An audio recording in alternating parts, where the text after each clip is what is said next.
Good morning, everyone. I'm going to do a talk today on the mystery of Shambhala. Shambhala being that mystical place where the high adepts are supposed to dwell, said to be in the Himalayas or the Gobi deserts and many other places. But we'll find out it's rather a deep talk, so I'm going to use PowerPoint to help out a little bit. But hopefully we can all get something from the next 35 to 40 minutes of this talk. So I'll now go on to the actual screen. Yes. Here we are. So let's just have a few moments of quiet while we contemplate Shambhala. Breathe out any tension. Be at peace. Be relaxed. Have your mind calm and tranquil, because it is upon the surface of a serene, calm mind that spiritual truths can be manifest as intuitions rather than images or thoughts. We can listen to the voice of the silence. And those of you who are with me for this talk have a great opportunity now to listen to the voice of the silence and find out some wonderful information about Shambhala. So breathe out any tension, be relaxed, at peace, be calm and tranquil.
So let's start on the mystery of Shambhala. So Shambhala has certainly captured the imagination of the world in general at the moment. Well, at least the world of those on the spiritual and New Age paths, particularly. There's even a book publisher using that name, and many organizations and spiritual groups and individuals make use of the name with varying ideas as to its whereabouts and its purpose. James Hilton wrote a book called Lost Horizons, which talks of a similar place called Shangri-La, which he places in the Himalayas and has come to represent an ideal utopia where peace reigns supreme. And there's even a chain of hotels named Shangri-La. The book later became a film, and there's a scene from the film. I think it was Fritz Lang who directed it in 1937. It has also been the subject of much imaginative art and music. There's a Shambhala music festival in Canada and a computer game where you can build your own Shangri-La. Just certainly captured the imagination of the world in so many ways. Nicholas Roerich, the Russian artist and theosophical student, painted several pictures of his impression of Shambhala. Here's one of them. It's someone from Shambhala. It's a nice use of colour. He had rather a unique way of painting. This is another one. He doesn't paint it as a very beautiful oasis in this one, though. It's more of a bleak kind of place. But anyway, he also claims to have seen a UFO in the area where Shambhala might be situated. The report goes as follows. Some may wish to connect the mythical land to other realms and other worlds. In Konga La, one of the possible locations of Shambhala, many UFO sightings have been reported. In the 1920s, Russian explorer and theosophist Nicholas Roerich, in his search for Shambhala, allegedly spotted a UFO while camped near the Altai Mountains between Mongolia and Tibet. UFOs hadn't even been heard of back then, but he described it as something big and shiny, reflecting sun, like a huge oval moving at great speed. Crossing our camp, this thing changed in its direction from south to southwest, and we saw how it disappeared in the intense blue sky. We even had time to take our field glasses and saw quite distinctly the oval form with the shiny surface, one side of which was brilliant from the sun. Well, it wouldn't be too far-fetched to connect Shambhala to UFOs, I think, in my own mind. And some people have even gone so far as to make maps of Shambhala. There's quite a few. This is one that I liked because it's a very artistic one. It's done by someone called Lola Lonley. There's lots of symbology there, which obviously we can't go into. We'll probably take another talk. I just put it on for just to show you an example. Some of them are more like ordinary maps, but this is quite an artistic one. In all this uncertainty, what does Theosophy say about this mysterious location? Prepare to have your mind stretched. H.P. Blavatsky states in The Secret Doctrine, in the same manner and on the plan of the zodiac, in the upper ocean or the heavens, a certain realm on earth, an island sea, was consecrated and called the abyss of learning.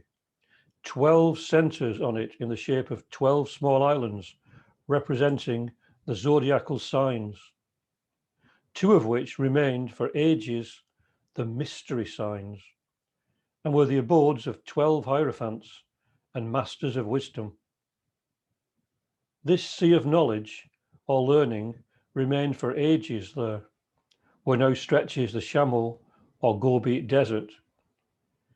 It existed until the last great glacial period, when a local cataclysm, which swept the waters south and west, and so formed the present great desolate desert, left only a certain oasis with a lake and one island in the midst of it as a relic of the zodiacal ring on earth. And that's from The Secret Doctrine, Volume 2, pages 502 to 503. And I'm using all the time, I'm using the original 2-volume edition of The Secret Doctrine. So HPB locates Shambhala in the Gobi Desert rather than the Himalayas, or so it seems. But as we can see, the Gobi is very close to the Himalayas, so there is some leeway there. The Gobi Desert stretches throughout parts of China and into Mongolia. But is this true or a blind to mislead the curious? And it says in The Secret Doctrine 2, volume 2, page 220, the island, according to belief, exists to the present hour, now as an oasis surrounded by the dreadful wildernesses of the great desert, the Gobi. And she says elsewhere in The Secret Doctrine, what is claimed is simply the fact that the wisdom imparted by the divine ones, born through the Kriya Shakti powers of the third race before its fall and separation into sexes, to the adepts of the early fourth race, has remained in all its pristine purity in a certain brotherhood. The said school or fraternity being closely connected with a certain island of an inland sea, believed in by both Hindus and Buddhists, but called mythical by geographers and Orientalists. The less one talks of it, the wiser he will be. And that's from The Secret Doctrine 2, 636 to 637. Now, she mentions Kriya Shakti. This is a power used by initiates to bring something into being by the creative power of thought. In Theosophy, there are said to be 7 manvantaras, each lasting a period of 4,000,000,000 solar years. I won't like to say what that is, maybe 4,320,000,000 solar years, and further divided into root races and sub-races. The fourth root race mentioned above were the Atlanteans, the third were the Lemurians, the second the Hyperboreans. So each Manvantara goes through 7 of these root races. I mean, this wisdom was passed down from adept to adept and has kept its purity throughout countless ages. It's also said in the Secret Doctrine 2416, Argyavasya, the land of libations, is the mystery name of that region which extends from the Kailash mountains nearly to the Shamo desert, from within which the Kalki avatar is expected. Shamo was said is another name for the Gobi, and Argyavasya is identical with Shambhala. Of the Kalki avatar, the Theosophical Glossary says he is the white horse avatar, which will be the last Manvantaric incarnation of Vishnu, according to the Brahmins, and of Maitreya, Buddha, agreeably to northern Buddhists, of Sosiosh, the last hero and saviour of the Zoroastrians, as claimed by the Parsis, and of the faithful and true on the white horse in Revelations 9, verse 2 in the Bible. In his future epiphany or 10th avatar, the heavens will open and Vishnu will appear, seated on a milk-white steed with a drawn sword, blazing like a comet, for the final destruction of the wicked, the renovation of creation, and the restoration of purity. Compare this with what's said in Revelation. This will take place at the end of the Kali Yuga in 427,000 years. The latter end of every yuga is called the destruction of the world, as then the earth changes each time its outward form, submerging one set of continents and upheaving another set.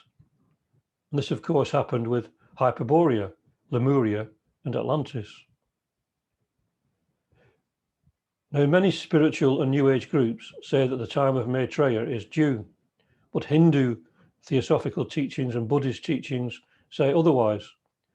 This is not to say that there won't be many other incarnations in between, but the Kalki avatar is the big one at the end of the Kali Yuga. It is where the Christians get their idea of the second coming of Christ or Jesus. I explained the yugas in my talk on the age of Kali, but I'll go through just to recap. So the first yuga is the Satya Yuga, also called the Krita Yuga, known as the Golden Age, 1,728,000 years in length. The second is the Treta Yuga, the Silver Age, 1,296,000 years in length. The third is the Dvapara Yuga, the Bronze Age, 864,000 years. The fourth, the Kali Yuga, the Iron Age, 432,000 years, making a total of 4,320,000 years. Notice the similarity between that and the length of the Manvantara I mentioned earlier, which just has three noughts more at the end. It's all connected, as above, so below. Here we see, in Theosophy, we talk about 7 yugas because we start off in a golden age, we come down through the Silver Age, through the Bronze Age, into where we are now, the Kali Yuga. We go through the Kali Yuga, and once through the Kali Yuga, we start to ascend again through the yugas, through the Bronze Age, the Silver Age, back to the Golden Age. So it's cyclic, like everything else in nature: day, night, waking, sleeping, life, death, the seasons. Everything is cyclic. We have to remember that. It's very important. And there's only one cycle, actually. It manifests in thousands, maybe millions of ways. but it's all manifestations of the one cycle that goes on throughout the universe. That's another thing to remember. There's only oneness. So obviously this land is bound to endure no matter what.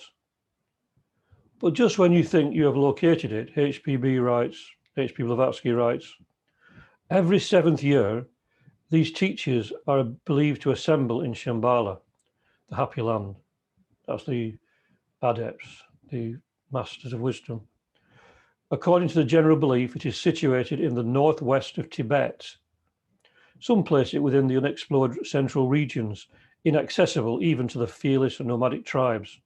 Others hem it in between the range of the Gandhistri Mountains on the northern edge of the Gobi Desert, south and north, and the more populated regions of Kunduz and Kashmir, of the Gya Peling, British India, and China, west and east, which affords to the curious mind a pretty large latitude to locate it in.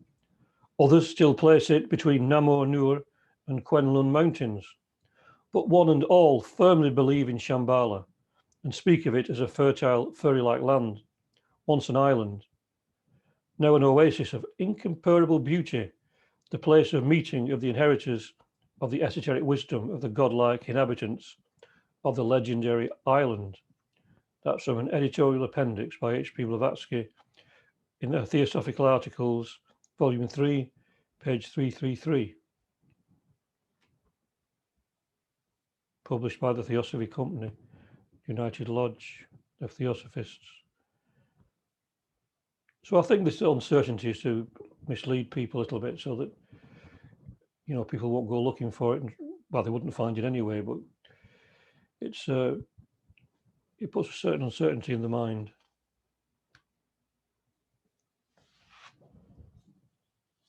Now, Tibetan Buddhism contains many more detailed references to Shambhala, mainly in the Kalachakra, literally meaning time circle, or wheel of time, the wheel of time system. This speaks of Shambhala as a kingdom which had a capital city named Kalapa, where reside a succession of kings of Shambhala, known as the Kalki kings or emperors, who each reigned for 1 century, each new occult century beginning with what in our calendar is the 75th year, i.e. 1875, 1975, 2075. Interestingly, in 1775, the 6th Panchen Lama wrote a detailed guidebook of the way to Shambhala, titled Shambhalai Lamyig. Now, Kalachakra teachings say that the current degeneration in the world will continue and worsen until 2424 in our calendar, when the then Kalki king, who will be named Rudra, one of the names of Shiva in Hinduism, and in some way an incarnation of the Panchen Lama, will appear to humans all over the world and defeat the barbarians, whilst establishing a worldwide golden age. This is the last Kalki king prophesied. In some respects, this echoes a prophecy asserted by H.P. Blavatsky in an article, Tibetan Teachings. She said that up to the time when the Panchen Rinpoche, there's another picture of the Kalachakra. I'm not going into the symbology because that would take probably a couple of lectures. I'm just showing you them as examples. The previous one was showing states of consciousness from the outer going into the inner, as these mandalas tend to do. So she said that up to the time when the Panchen Rinpoche, the great jewel of wisdom, condescends to be reborn in the land of the Palings, or the Westerners, and appearing as a spiritual conqueror, destroys the errors and ignorance of the age, it will be of little use to try to uproot the misconceptions of the Paling Pa, or Europe. Her sons will listen to no one. And here we've got a previous Panchen Lama from 1938 to 1989. The present one is said to have been kidnapped by the Chinese, who replaced him with their own. The Chinese leaders have no understanding of spirituality whatsoever. and they don't understand anything about the Panchen Lama. It may be they haven't even got the real one. Maybe he was too clever to be captured and someone else went in his place. But in esoteric Buddhism, the Panchen Lama is on a higher level than the Dalai Lama, although in popular culture it's the other way around, because the Dalai Lama, his duties are more temporal and more political, whereas the Panchen Lama is more on the spiritual level. And previous Panchen Lamas are said to have been in contact with the teachers from Shambhala. So he's on a very high level.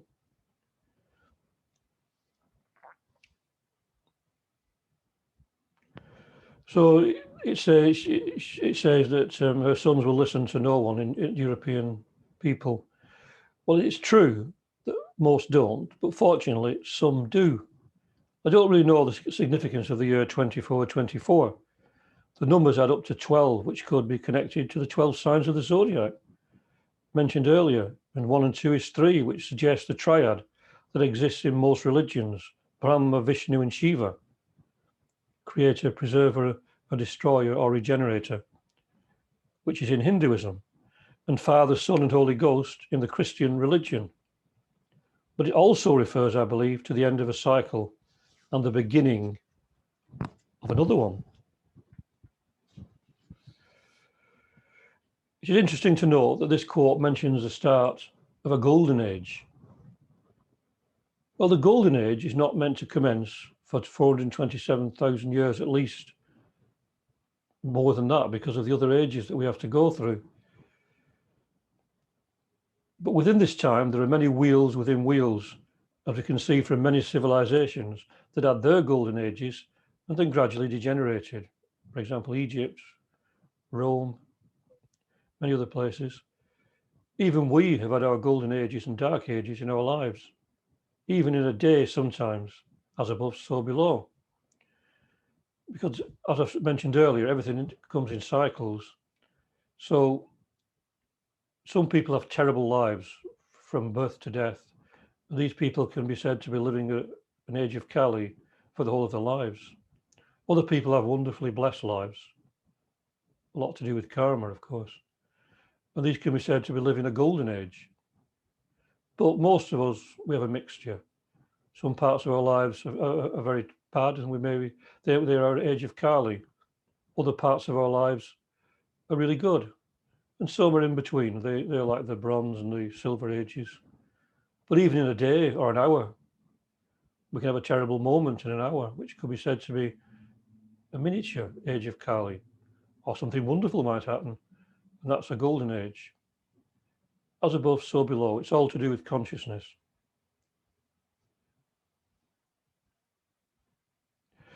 Much is naturally kept shrouded in mystery, but Theosophy, in contrast with the Kala Chakra chronology, states clearly that it is not in the Kali Yuga, our present terrifically materialistic age of darkness, the Black Age, that a new saviour of humanity can appear. That's in the SD 1470. And also that the occurrence which some describe as the coming of Maitreya or Kalki will thus not be until the close of the Kali Yuga, which will correspond with the close of the sixth root race, and will not take the form which many might be inclined to expect. For this will be the one wisdom and will incarnate itself into the whole of humanity collectively, not in a single individual. Now, of course, this doesn't mean there won't be teachers coming, because there are teachers constantly coming. H.P. Blavatsky was one. We had Jesus, we've had Krishna, we've had lesser teachers, like even Mahatma Gandhi. And so teachers are always coming, but this is she's talking here about the big one, the massive change, the great teacher, the great avatar that will come.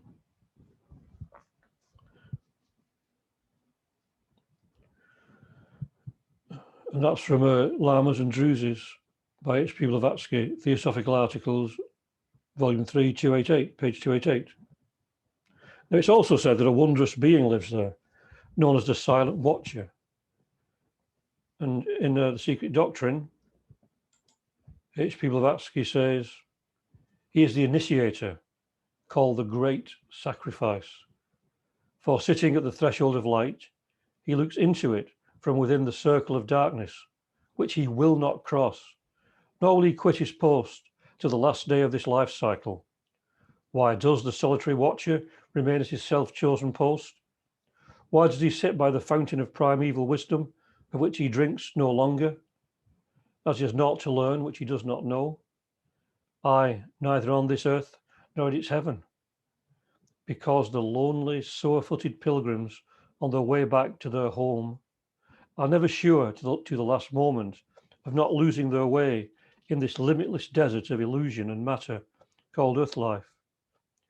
Because he would fain show the way to that region of freedom and light from which he is a voluntary exile himself, to every prisoner who has succeeded in liberating himself from the bonds of flesh and illusion, because in short, he has sacrificed himself for the sake of mankind, though but a few elect may profit by the great sacrifice. It is under the direct, silent guidance of this Maha, or great Guru, that all the other less divine teachers and instructors of mankind became, from the first awakening of human consciousness, the guides of early humanity. It is through these sons of God that infant humanity got its first notion of all the arts and sciences, as well as of spiritual knowledge. And it is they who have laid the first foundation stone of those ancient civilizations that puzzle so sorely our modern generation of students and scholars. Elsewhere it says, it was a child of pure spirit, mentally unalloyed with any tincture of earthly element. Its physical frame alone was of time and of life, as it drew its intelligence direct from above. It was the living tree of divine wisdom, and may therefore be likened to the mundane tree of the Norse legend, which cannot wither and die until the last battle of life shall be fought, while its roots are gnawed all the time by the dragon Nidhogg. For even so, the first and holy son of Kriya Shakti had his body gnawed by the tooth of time, but the roots of his inner being remained forever undecaying and strong, because they grew and expanded in heaven and not on earth. He was the first of the first, and he was the seed of all others. There were other sons of Kriya Shakti produced by a second spiritual effort, but the first one has remained to this day the seed of divine knowledge, the one and the supreme among the terrestrial sons of wisdom. Of this subject we can say no more, except to add that in every age, aye, even in our own, there have been great intellects who have understood the problem. End of quote. Of course, by here she means great intellects will refer to those who have the spiritual intellect, not a materially orientated one. But who or what is this great sacrifice? Adi Shankaracharya, the founder of the Advaita Vedanta school of Hinduism, was an extremely high initiate himself, and in a certain sense the reincarnation of Gautama Buddha. He wrote a mysterious hymn called the Dakshinamurti Shrota, in which some theosophists believe is referring to the nature and the role of this being. It's a part of this says, it is strange to see the very old disciples sat around the teacher of ever youthful appearance, who sits beneath the banyan tree. The teacher always teaches in silence, yet the disciples receive the answers to all their questions. Salutations to that Dakshinamurti, who is the meaning of the pranava Om, who is the personification of unalloyed wisdom, who is crystal clear in his thought, and who is the epitome of peace. Salutations to that Dakshinamurti, who is the teacher of the entire world, who is the doctor to those afflicted by the disease of birth and death, and who is the treasure house of all knowledge. So Shankaracharya said that this was the Adi Guru, meaning the first Guru, the first of all spiritual teachers, and he recognized him as an embodiment of Shiva. In one place where H.P. Blavatsky talks about Shambhala, The Secret Doctrine 2.502, she also makes mention of Rudra Shiva, the great yogi, the forefather of all the adepts. In esotericism, one of the great kings of the divine dynasties, called the earliest and the last. He is the patron of the third race, third root race, the Lemurian, and the fourth, the Atlantean, and the fifth, which is ours. T. Subbarao, who was an early theosophist, stated that the masters teach that Amitabha Buddha, the Buddha of infinite light himself, dwelt at Shambhala and established the brotherhood there. Deductions could also be made from the secret doctrine that he is Avalokiteshvara or Padmapani of Tibetan Buddhism, or even the Vedic Vishvakarman, the one who sacrifices himself to himself for the salvation of all. H.P. Blavatsky also suggested a link with the mysterious biblical and Kabbalistic figure of Melchizedek. And there are all three of them, Avalokiteshvara, Vishvakarman, and Melchizedek.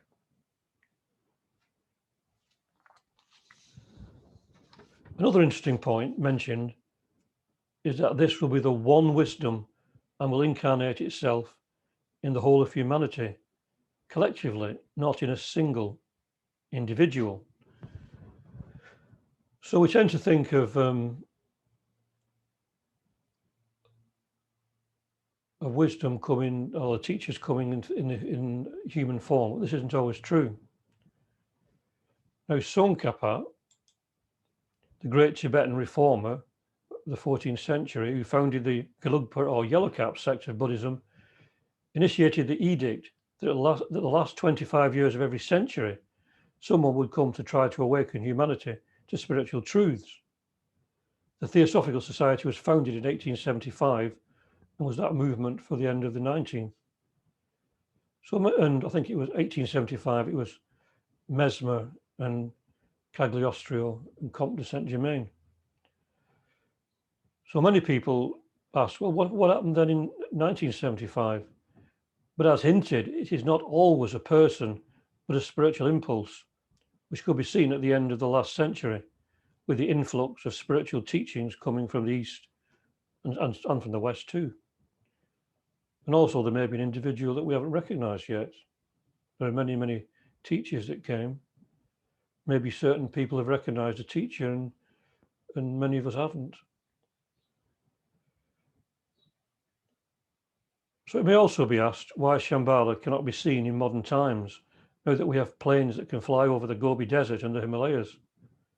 Well, it is a spiritual place in nature, yet existing here on this physical plane, although none can ever find it or go there, except the very few who have earned the right and passed through the requisite initiations and have the right state of consciousness. So it is invisible to those who are not spiritually prepared to see it. That's how it's protected. In the as above, so below, the silent watcher is our highest self that guides and protects us if we will accept that friendship, but actually can be said to be the same being manifesting on a lower level. There's only oneness. We have to get this in our mind. There's only one consciousness. So all that we talk about is within us, not external to us. In a way, it's both. There's an external manifestation of what's within us, but on a higher level, on a deeper level, it's within us. It's all within us in a state of consciousness. So I think in some ways, Shambhala is a state of mind, a place of sanctuary where the holy ones dwell.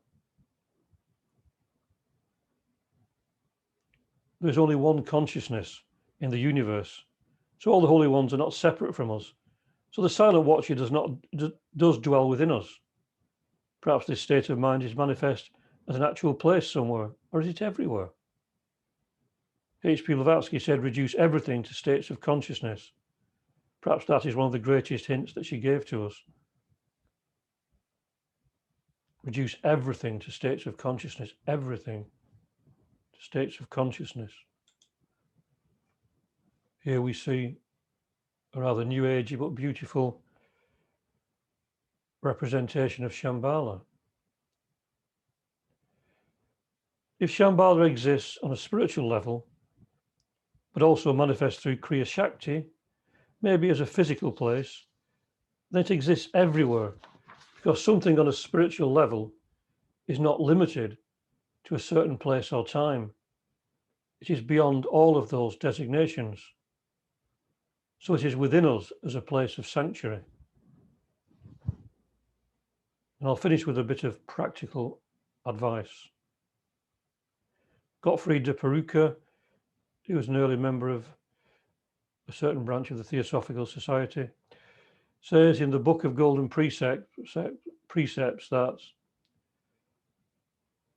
commune in the silence with your inner God, that living inner chamber temple within you, wherein if you listen carefully, you can hear the whisperings of divinity, of the divinity which fills that chamber full. There lie truth and wisdom and understanding and ineffable peace.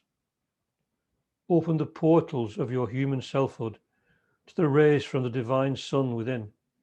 Enter into this chamber in your heart of hearts. Become one with yourself, your divine self, the God within you. Be the God which you are in the core of your being. So now we come full cycle back to the mystery of Shambhala, which I think will always remain a mystery. Because as you can see, there are so many different views and different ideas about Shambhala. And I think that's why it has such great appeal. It's a mystical place. It's never meant to be a place that you can define in a physical way. It's something that's within us, without us, around us, a state of mind, a state of consciousness, an actual place. Where is it? It's located in many places, but always in the East. It always seems to be in the East, in Asia, around Tibet, China. So hopefully you enjoyed that. It's a bit of a challenging talk to get into, but as long as we can remember it, as it said in the end, that all these talks need to be looked at in a practical way. We can create our own Shambhala. The Buddhists talk about creating Buddha lands, which again is created by a state of consciousness, inwardly and outwardly, by the way we act, way we think, by our meditations. So we can create our own Shambhala within us. And perhaps that's the way, that's the portal to actually get to Shambhala in time, and maybe out of time. So breathe out any tension. Let's just relax for a few moments and be at peace and just absorb everything on a spiritual level, because not the words, it's what's behind the words, beyond the words that matters. Breathe out any tension. Let's listen to the voice of the silence again and see what it reveals to us.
So thank you very much for listening to that, and hope to see you soon. Om Shanti, Shanti, Shanti.